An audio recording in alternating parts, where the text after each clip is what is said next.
I've spent my life trying to convince people of investing for the long term. And listen, if I knew how to double my money tomorrow, I'd probably invest for the short term too. But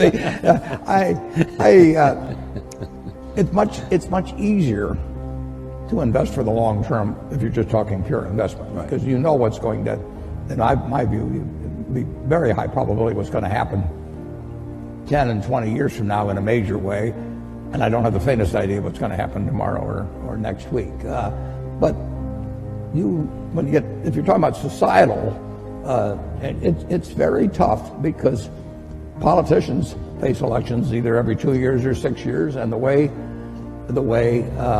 particularly congressional districts have been organized, primaries have become more and more important, and so it's very hard to have politicians think of something that's wonderful for the country for 20 years but will cost them the election 2 years from now. And that's a basic problem in a democracy, and it gets to be more of a problem as we've arranged congressional districts so the primary dominates, because a very limited number of people turn out, and their motive tend to be on the extremes of both parties. So it's not easy.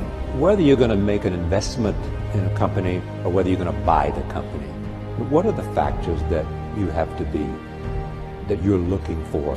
What test? I'm looking for durable competitive advantage. I'm looking for something that has a moat around it for a considerable period of time. And I'm looking for an honest and able management to run it, because I don't know how to run it myself. And I'm looking for a purchase price that's not excessive. But it's better to pay a little too much for something that's a very good business than it is to buy some bargain, but really a company without much of a future. And I don't know. I don't have a ability to predict with a high probability of success the future of most companies. So I'm looking for the exception.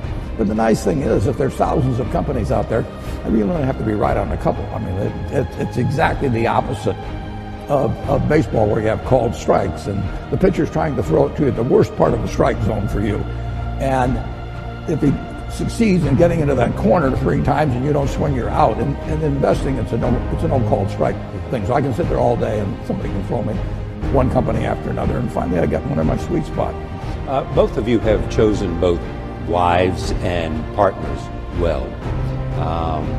Charlie Munger added what? Charlie Munger changed my views. He refined them in a huge way in terms of looking for the quality companies and looking for the ability to make an investment that would work out well for 5 or 10 or 20 years, as opposed to something like, there might be one, I call it cigar butt investing, where there was one puff left in the cigar, but the cigar was free, so you picked up these disgusting looking things and got one puff out of it and one onto another one. And that worked okay, but it was small scale, and it really doesn't build something satisfying. So he kept forcing me in the direction of saying, is this really a business we want to own for forever? And do we want to get associated? It's like a marriage. Do you want to get associated with this person forever? And it's a great way to look at things.